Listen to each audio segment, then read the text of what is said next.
बिस्मिल्लाहिर्रहमानिर्रहीम। इस वीडियो में हम बात करेंगे कि इकोनोमेट्रिक्स बहुत से लोगों को एक डिफ़िकल्ट सब्जेक्ट क्यों लगता है, इसकी क्या लॉजिक्स हैं, इसकी क्या रीज़निंग है और वो कौन से मेथड या वो कौन सा तरीका हो सकता है कि इकोनोमेट्रिक्स के जो डिफ़िकल्ट या कहने को लगते हैं कि बहुत सी मुश्किल से जो कंसेप्ट्स हैं उनको कैसे ईज़िली हम समझ सकें। तो ऐसा क्या वे हो सकता है, क्या मेथड हो सकता है, तो इस वीडियो में हम बात करेंगे उस मेथड की भी।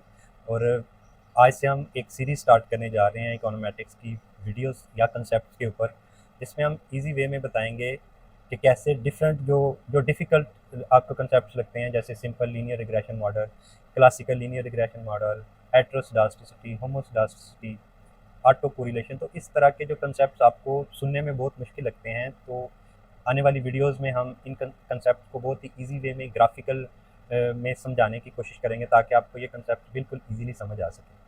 और इस वीडियो के एंड में हम बात करेंगे कि इकोनोमेट्रिक्स की डेफिनेशन की, और इसमें किस तरह का डाटा यूज़ होता है, ये हम क्यों यूज़ करते हैं, और डाटा की कौन सी टाइप्स हैं जो इकोनोमेट्रिक मॉडल्स में यूज़ होती हैं, और कौन कौन से सॉफ्टवेयर्स हैं जिसमें इकोनोमेट्रिक्स जो है उसकी एस्टिमेशन की जा सकती है। तो चलें जी, आज की वीडियो स्टार्ट करते हैं।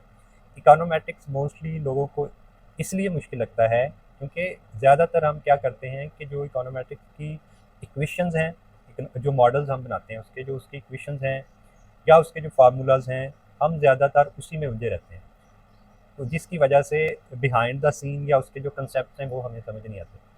तो उससे रिलेटेड इसका ये हल यही है कि आप जब उस चीज़ की कंसेप्ट को, आपने किसी भी चीज़ के कंसेप्ट को समझना है, तो उसकी आपने ग्राफिकल रिप्रेजेंटेशंस देखनी है। तो यही वजह है कि हमें ओएलएस मेथड नहीं समझ आता, हमें ये नहीं पता चलता कि हेटेरोस्केडास्टिसिटी क्या है, होमोस्केडास्टिसिटी क्या है। तो रीज़न यही है कि उसका ग्राफ या उसका जो रियल डाटा है उसके पीछे वो किस तरह का है, वो रियल डाटा कैसे बिहेव कर रहा है, वो रियल डेटा जो है उसका ग्राफ कैसा है, वो दिखने में कैसा लग रहा है। तो जब चीज़ें आप सीखते हैं, जब उसकी ग्राफिकल रिप्रेजेंटेशन हो, किसी भी कंसेप्ट को आपने समझना है, तो पिक्चर हो, वीडियो हो, उसकी जो ग्राफिकल रिप्रेजेंटेशन हो, तो उससे आप चीज़ों को ईजिली समझ सकते हैं। तो इकोनोमेट्रिक्स को भी समझने के लिए सबसे बेहतरीन तरीका यही है कि आप उसकी ग्राफिकल रिप्रेजेंटेशन को देखेंगे। तो आने वाली वीडियोस में हम डिस्कस करेंगे कि कैसे रियल डाटा दिखने में कैसे लगता है, उसका ग्राफ किस तरह का है, और ये जो डिफ़िकल्ट सब आपको कंसेप्ट लगते हैं वो बिल्कुल आपको फिर अगर आप उसको देखेंगे तो बिल्कुल आपको ईज़ी आपको वो समझने में आसानी होगी। तो चलें आज की वीडियो पे स्टार्ट करते हैं।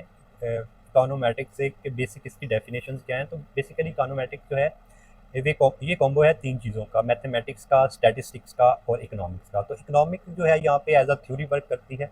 इकोनॉमिक्स की थ्योरी है कोई, तो उस थ्योरी को हम फिर चेक करते हैं स्टैटिस्टिकल टूल से या मैथमेटिकल, और इन दोनों के कॉम्बिनेशन को हम कहते हैं इकोनोमेट्रिक्स। तो इकोनोमेट्रिक्स का टूल को यूज़ करते हैं, कोई मॉडल रन करते हैं to check the economic theory. For example यहाँ पे हम एक थ्योरी की बात करते हैं कि डिमांड और प्राइस की। हम इकोनॉमिक में ये पढ़ते हैं कि अगर प्राइस किसी चीज़ की बढ़ती है तो उसकी डिमांड कम हो जाती है।